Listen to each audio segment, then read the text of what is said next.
Hello friends, आज इस video में हम लोग जानेंगे सोंध माटी किताब के बारे में और इसमें कौन कौन सी कहानियों को पढ़ना है उसके बारे में जानेंगे। तो आप लोग पिछले वीडियो से जान पाए होंगे कि पिछले वीडियो अगर से आप कंटिन्यू होंगे तो आपको पता होगा कि हम लोगों को गद्य भाग में, खोटा के गद्य भाग में कौन कौन सी किताब को पढ़ना है। आप लोग को पता होगा कि हम लोग जेएसएससी सीजीएल के सिलेबस को कवर कर रहे हैं। ठीक है, उसमें हम लोग पिछले वीडियो में अभी पूजा था इसलिए एक दो दिन वीडियो नहीं आ पाया है, 2-3 दिन। अब कंटिन्यू फिर से आप लोगों को वीडियो मिलेगा। ठीक है, हम लोग छाहर बुक के 4 कहानियों को देख चुके हैं और उससे पहले एक वीडियो देखे थे जिसमें कि हम सिलेबस का डिस्कशन किए थे और उसमें आप लोगों को बताए थे पेड कोर्स के बारे में भी। ठीक है, तो आज हम लोग एक कहानी सोंध माटी से देख लेते हैं। ठीक है, देखिए टोटल कहानी हम लोगों को सोंध माटी में 10 कहानियाँ पढ़नी है। ठीक है, और कविता है 31 सोंध माटी किताब में, लेकिन हम लोगों को यहाँ से कविता को नहीं पढ़ना है, हम लोगों को केवल कहानी को पढ़ना है। ठीक है, तो सोंध माटी के लेखक कौन है? डॉक्टर विनोद कुमार। ठीक है, प्रकाशन 1990 में हुआ है। और कहाँ से इसका प्रकाशक कौन है? तो जनजातीय भाषा एकेडमी आदिवासी कल्याण आयुक्त रांची। इसका मुद्रक Verma union press Ranchi. Doctor Vinod Kumar का जन्म 1961 में और जन्म स्थान है वो दारू झुमरा, ये हजारीबाग में है। ठीक है, विष्णुगढ़ प्रखंड में आता है। अब सोंध माटी में कौन कौन सी कहानियाँ 10 पढ़नी है उनके बारे में थोड़ा देखते हैं। कहानियों के नाम में है, पहला कहानी है उबार, फिर दूसरी कहानी जिंदगी डोवानी, धुआं धंधा, माई की लोर, अजवायर भौजिक चेंगा बेड़ैल चेंगा, दो पहला जोंडरा, जोंडरा मतलब होता है ये क्या, मकई।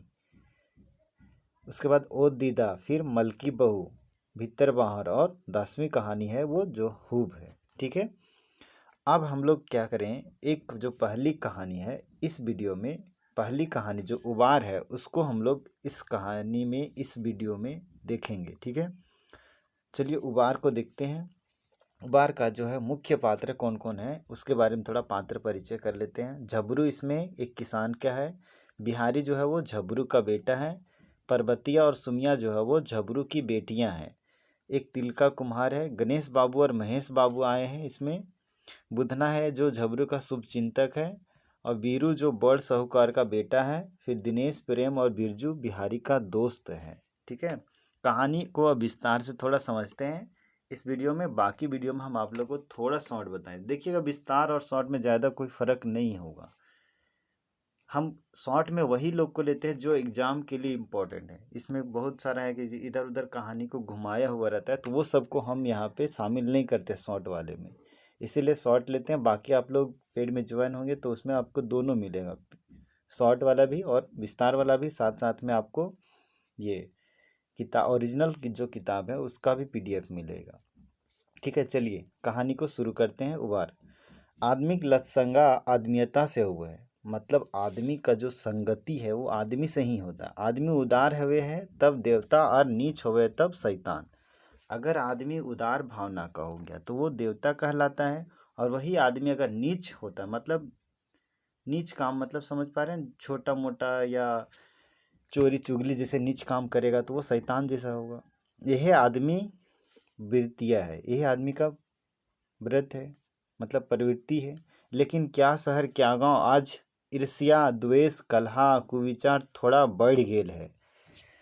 आजकल क्या हो रहा है कि शहर क्या है गांव क्या है, आज हर जगह ईर्ष्या है, द्वेष है, कलह है, कुविचार है, ज़्यादा ही बढ़ गया और इंसानी जीवन दब रहल है।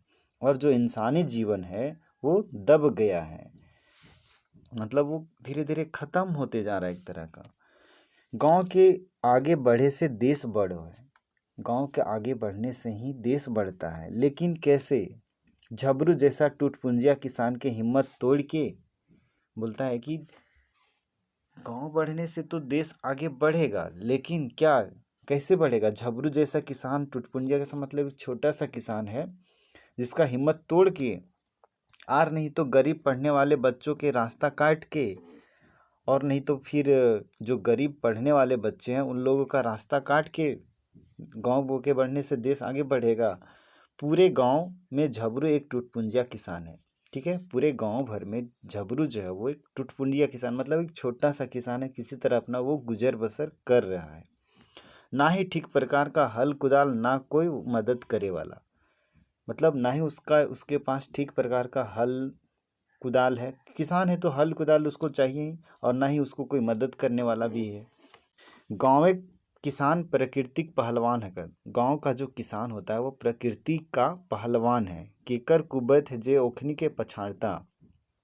केकर मतलब किसका, कुबैत मतलब हिम्मत है जो उन लोगों को पछाड़ पाएगा। ठीक है, पछाड़ मतलब पीछे कर पाएगा। पानी और हवा साथ देले, किसान एक छाती चाकर हो जाए। अब पानी और हवा अगर साथ दे दे तो किसान का जो छाती है वो चौड़ा हो जाता है। ठीक है, और अगर यही लोग साथ नहीं देता है तो फिर वही उन लोग का जीना हराम हो जाता है। झबरू सुबह सुबह उठ के कुदाल के साथ अपना खेत बारी जाता है। वहाँ बिहारी की माँ कलवा पानी बैठा देती है, मतलब पहुँचा देती है। झबरू जो है वो सुबह सुबह उठता है और हल कुदाल ले करके अपना खेत बारी चला जाता है। वहाँ बिहारी की माँ जो होती है, यानी कि झबरू की जो पत्नी है, वो उसका वहाँ कलवा बैठा देती है, मतलब कलवा दोपहर वाला भोजन पहुँचा देती है। उसके बाद बिहारी पढ़ावे खातिर ओकरा इंसान बनावे खातिर जखन ओकर आजी जियो हलथिन तखने आशीष आशीर्वाद देले हल कि झबरूक बेटा बिहारी एक दिन पुलिस इंस्पेक्टर बनतक। मतलब जो बिहारी का पढ़ावे खातिर ओकरा इंसान बनावे खातिर जिस समय ओकरा आजी, आजी मतलब दादी को बोला जाता है आजी, बिहारी के पढ़ावे खातिर, एक बार और सुनिएगा ध्यान से, बिहारी के पढ़ावे खातिर मतलब बिहारी को पढ़ाने के लिए ओकरा इंसान बनाए, मतलब उसको इंसान बनावे के लिए खातिर, मतलब के लिए जिस समय जखन मतलब जिस समय उसकी दादी ओकर मतलब उसकी आजी मतलब दादी जिंदा थी उस समय तखने मतलब उस समय आशीष आशीर्वाद दे थी कि झबरू का जो बेटा है वो एक दिन पुलिस इंस्पेक्टर बनेगा। ठीक है, झबरू का परिवार छोटा है। झबरू का परिवार छोटा है, कुल 5 व्यक्ति है। दोनों प्राणी खुद मतलब झबरू और उसकी वाइफ, और एक बिहारी जो उसका बेटा है, और 2 बेटी पर्वतिया और सुमिया है। तो टोटल 5 लोग हुए। आज बिहारी को मैट्रिक पास हुए 2 वर्ष बीत गए, लेकिन कॉलेज में एडमिशन नहीं हुआ क्योंकि पैसों का अभाव है। बिहारी जो है वो मैट्रिक पास किए हुए 2 वर्ष बीत गया, लेकिन उसका कॉलेज में एडमिशन इसलिए नहीं हुआ क्योंकि झबरू के पास पैसों का अभाव है। इस वर्ष झबरू का किस्मत चमका और उपज अच्छी हुई, मुदा मतलब लेकिन गांव में एक बढ़ोतरी दूसरे के बढ़कर ईर्ष्या कारण हो जाए। इसका कहने का मतलब है कि एक जो बढ़ रहा है तो दूसरा का ईर्ष्या का कारण बन जाता है, मतलब उसको बढ़ते हुए देखना नहीं चाहता है उन लोग। ठीक है, तकरो पर गरीब के सब दुश्मने हुआ। उस पे भी गरीब का सब क्या होता है, दुश्मन ही होता है। कहलो गेल है माछी खोजे घाव और बादी खोजे दाव। ठीक है, और कहावत भी कहा गया एक ठो कि माछी मतलब जो मच्छी होता है वो खोजे घाव, वो घाव खोजते रहता है, और बादी जो होता है वो खोजते रहता है दाव। ठीक है, मतलब दाव मतलब मौके के तलाश में वो लोग रहता है। ठीक है, बादी मतलब दुश्मन, जो भी दुश्मन लोग होता है वो दाव खोजते रहता है। ठीक है, उसके बाद महेश बाबू, गणेश बाबू और बीरू इसी तरह के दाव के तलाश कर रहे थे। महेश बाबू, गणेश और बीरू जो थे वो इसी तरह के दाव मतलब मौके के तलाश कर रहे थे। ठीक है, और वो एक दिन मिल गया, और उन लोगों को इस तरह का मतलब मौके का जो तलाश था वो मिल गया। एक बार झबरू का जानवर को बीरू, गांव का जो साहूकार का बेटा है, और महेश बाबू आधी रात में गुहाल से खोलकर गणेश बाबू के खेत में हाँक दिया मतलब उधर खेत तरफ मतलब पहुंचा दिया उसका जानवर को। क्या किया इन लोग से देखिए, एक बार झबरू का जानवर को, ठीक है, झबरू का जानवर बंधा हुआ था अपना गुहाल मतलब जिस घर में जो जानवर वगैरह बंधाता है उसको गुहाल बोला जाता है। ठीक है, तो वहाँ से गुहाल में आधी रात को जाता है इन लोग, महेश बाबू और एक बीरू दोनों जाता है, और गुहाल से खोल करके गणेश बाबू का जो खेत है उसमें कुदा दिया, ठीक है। तो वहाँ पे उसका अब जानवर लोग जाएगा तो खेत तो खा ही जाएगा, ठीक है। जैसे ही गणेश बाबू को पता चला, पहले तो उन्होंने बैलों को पीटा, फिर कांजी हाउस भेज दिया, ठीक है।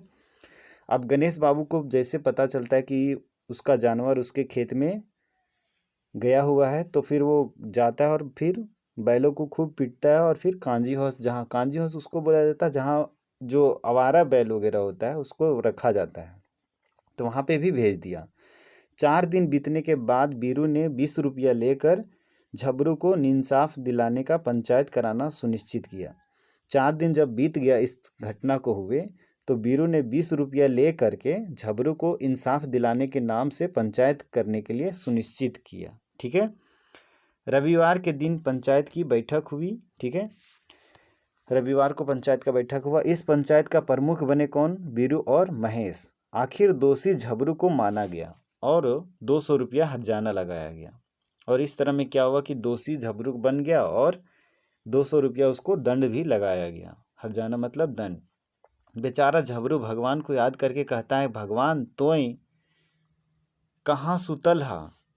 झबरू जो है वो भगवान को याद करके बोलता है कि भगवान तो कहाँ सुतल हा, जबर आदमी के जबर बात, कोन्हो दोष कर ले, कोन्हो दोष नाय आज नाय हो तक पंच परमेश्वर। मतलब बोलता है कि जो मतलब बोल बाला वाला, जबर आदमी कहने मतलब बोल बाला वाला जो आदमी है उसका बोल बाला बात भी है, कोन्हो दोष नहीं किए हैं तब पर भी दोष लगाया जा रहा है। आज आज जो पंच लोग होता है वो पंच परमेश्वर का रूप ही नहीं रहा है, ठीक है। उन लोग तो जैसे होता है ना कि पंच लोग होता है वो निष्पक्ष उन लोगों को मतलब ये निर्णय देना होता है, लेकिन आजकल तो वैसा हो नहीं रहा है। जिधर से पैसा उन लोग या जिधर से मिला हुआ है उसी के तरफ लेकर के ये वो फैसला सुना देते हैं। तो वही बोल रहा है कि आजकल तो पंच परमेश्वर का नाम मतलब नाम ही खत्म हो रहा है एक तरह का, ठीक है। एक समय झबरू का मित्र और हितैषी बुधन ने कहा था कि बिहारी को किसी तरह पढ़ाओ। मतलब जो एक समय था, कभी मिला होगा बुधन जो कि झबरू का एक हितैषी था, उन्होंने बिहारी को किसी तरह पढ़ाने के लिए बोला था। बुधन ने यह भी कहा था कि आज जो बुनबे वही कल काटबे। बुधन ने बोला था कि आज जो बोओगे वही कल काटोगे। अब झबरू ने सोचा, बिना दोष के मुझे दोषी ठहराया गया, 200 रुपया दंड भी दिया गया, इसलिए उसने अपना घर बारी 500 रुपये में बेच दिया। अब अपने बेटे को वो पढ़ाने के लिए अपना जो घर बारी था, यानी कि घर के सामने वाला जो खेत था उसको 500 रुपये में बेच दिया, ठीक है। अपने बेटे को पढ़ाने के लिए बिहारी को 200 रुपया हर्जाना दिया, बाकी पैसों से बिहारी का एडमिशन कॉलेज में करा दिया। 200 रुपया उन्होंने हर्जाना दिया, बाकी जो 300 रुपया बचा उससे वो मतलब अपना बेटा को कॉलेज में एडमिशन करवा दिया। बिहारी आईए की परीक्षा में प्रथम श्रेणी से पास किया, किंतु कॉलेज के 3 वर्षों बाद बिहारी आज पुलिस इंस्पेक्टर है। और जब वो कॉलेज में बीए पास किया, 3 वर्ष का कॉलेज में जो बीए किया, उसके बाद वो पुलिस इंस्पेक्टर वाला जो एग्ज़ाम हुआ उसको दिया और वो पास भी किया। किंतु वह मन ही मन रोता है कि झबरू का सपना तो पूरा हो गया था, उसके मरने के बाद भी उसे उबार मिल भी गया। मतलब जो इंस्पेक्टर तो बन गए, लेकिन झबरू का तो जो सपना था कि उसको इंस्पेक्टर बनाएंगे तो वो तो बन गया, लेकिन उसके मरने के बाद, और वो भी इस कारण से उसको उबार मिल गया। किंतु वैसे लोग जिनकी आंखों में बिहारी चुभता था उनको भी जवाब आज मिल गया। अब लेकिन जो लोग बिहारी को मतलब नहीं चाहते थे कि ये ऐसा बन जाए कभी, मतलब तो उनकी आंखों में जो बिहारी चुभता था उनको भी आज एक तरह का जवाब मिल गया समय के साथ, ठीक है।